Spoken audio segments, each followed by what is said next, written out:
Hey guys, what's going on? Blaine back for another movie review, and today I'm going to be talking about Barbie.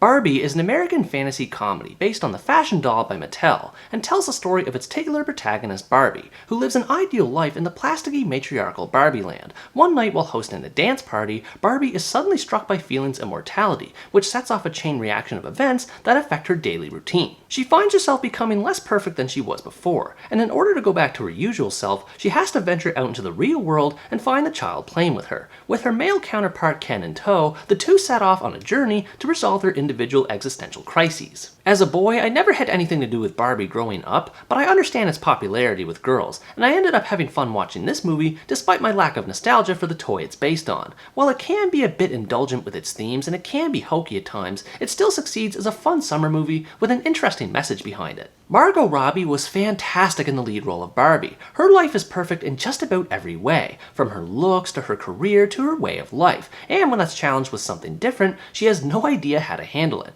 Normally this would make her appear vain and conceited, but the way she's portrayed in this movie is excellent. Barbie is forced to bring herself down to earth, perhaps literally, so she can understand how to manage her newfound thoughts and feelings. She essentially has to learn how to be a real woman, and despite her ditzy persona, she does so in a way that feels earnest and well-intentioned, which makes it easy to sympathize with her. On top of this, her lack of understanding of the real world beyond her self-obsessed materialistic world is oddly endearing. Her naivete to the harsh realities that normal humans have to deal with frequently results in misunderstandings that vary between being comedic and heartbreaking, and this makes her more well-rounded and likable as a character as she proceeds to find herself. On the flip side, Ryan Gosling does an equally awesome job as Ken. Of course, he's romantically obsessed with Barbie as one might expect, but there's so much more to his character, as he finds himself fed up with always being second fiddle to Barbie, and this idea develops in interesting ways. Ken is amazed to learn how much more patriarchal the real world is compared to Barbie's matriarchal one, and takes advantage of this upon his realization. Of course, he goes about professing his newfound beliefs in the wrong way, but it's hard not to empathize with him when he's already spent so much time being an accessory to Barbie. Barbie and Ken's relationship goes much deeper than being a typical rom-com setup. In fact, there isn't really any romance at all, which I actually appreciated. It does away with those kinds of cliches and focuses on more important issues between the two, while still doing so in a lighthearted manner. Both Barbie and Ken are focused on their own materialistic desires, and it makes sense because, in the case of Barbie, she doesn't know what she doesn't know, or in the case of Ken, he only knows what is seen at first glance.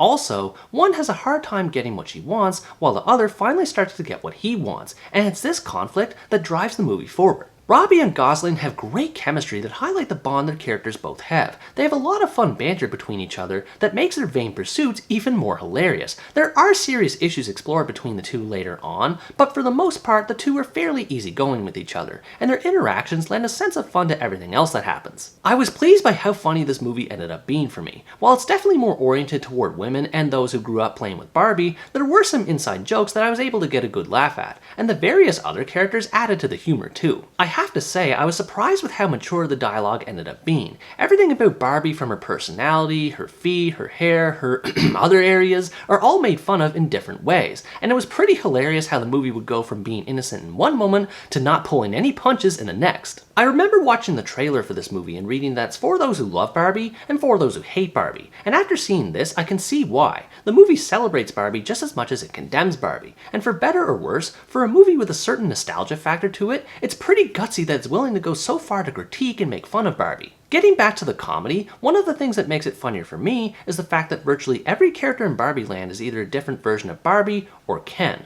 All of them behave pretty much the same as the two leads, just with everyone looking different, and this makes way for the more satirical parts of the movie. It highlights how different they appear on the surface, yet when it comes to personality, they're completely homogenous. The movie pokes fun at the true lack of individualism people can have, especially when they're creations of a money-focused corporation like Mattel, and I just enjoyed how self-aware it was in general. The funniest parts of the movie for me were the silly situations that the characters get caught up in. The best running gag for me was Ryan Gosling's Ken engaging in a rivalry with Simu Liu's Ken. Both of them ham it up for the sake of vying for Barbie's affection, and it's a blast to see them compete with each other. There's a lot of moments where Barbie and Ken have trouble adjusting to the real world too. They're so used to getting what they want, they can't believe they have to do things like pay money for stuff, earn degrees for jobs, and actually have to eat their food. It's a comedy of errors that keeps getting better the longer it goes on. Things get even crazier once the CEO of Mattel gets involved. Will Ferrell does a great job in the role, and the lengths he goes to try and keep Barbie and Ken contained are hilarious. It's not all that different from his usual roles, but he still injects a lot of energy into the story. On top of this, the movie is packed with tons of Easter egg references to different Barbie products, with some of the best running gags surrounding Midge and Alan, who is by far my favorite side character.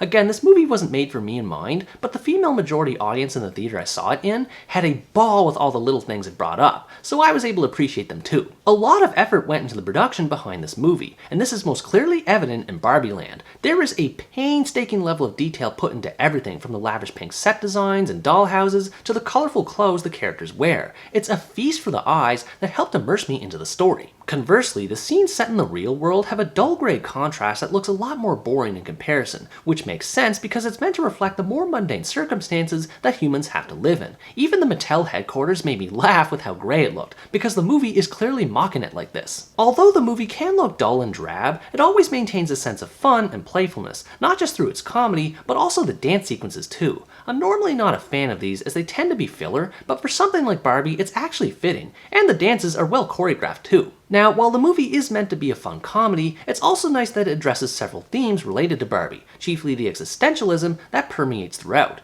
Barbie realizes that she's both sentient and a product of someone else's mind, and it's interesting how she tries to reconcile with this. There's also the obvious element of feminism, with how Barbie's individualism is marketed to empower young girls who see themselves in Barbie, while also recognizing the illusionment that this can cause. The movie generally does a good job at balancing between the good and bad that comes with Barbie as a product. However, there are times when it can get off the rails a bit. As Barbie tries to evade Mattel, she encounters the woman Gloria, whose memory she gained, and I personally felt that she dragged the energy of the movie down with how much she rants about the expectations and duties of women. Now, don't get me wrong, her complaints are valid to a point, but they feel jumbled and disorganized. Her scenes clash with the more understated satirical vibe the rest of the movie is going for, so there's occasional tonal shifts throughout the movie that felt odd to me. I also wasn't a fan of her daughter Sasha. Not only did she bring the mood of the movie down for me at odd times, but her story arc as the cliche problem child was boring and never felt properly resolved. Combined with her lack of meaningful association to Barbie, she just didn't add that much to the movie. These few weird parts of the story don't hold it back though, and I appreciated the amount of thought that went into it. At times, it even feels like it's Ken's story just as much as Barbie's, with how Ken is objectified in his own way and trying to overcome this. Even though it is a feminist film, it remains egalitarian at heart and never feels toxic, and in this day and age, that is a rarity. Everything about this movie is a celebration and critique of one of the most famous toys ever created, and it's wonderful how director Greta Gerwig was able to balance both sides to this. It feels like a movie made for fans, by fans who truly understand the product, and that there's a bit more to Barbie than meets the eye. Overall, Barbie is an entertaining comedy that will appeal to both Barbie fans and casual moviegoers. If you like comedies that have a fantastical element to them, or if you've been waiting to finally see Barbie in live action, you should definitely check this one out. There are some issues with the story, and some of the significance of Barbie is lost on me as a man, but the performances, visuals, and themes all contribute to what is no doubt one of the more memorable movies this summer. It isn't perfect, but then again, neither is Barbie, which is what makes her so important to people, and I love how the movie embraces this fact. What did you think about this movie? Did you think it was a great love letter to Barbie, or did you find it disappointing instead? Let me know in the comments below. Anyways guys, that's going to wrap up my review of Barbie. Thanks for watching this video, I hope you enjoyed it, and as always stay tuned for the next part where next time I review the Korean sports comedy, Dream. Bye bye!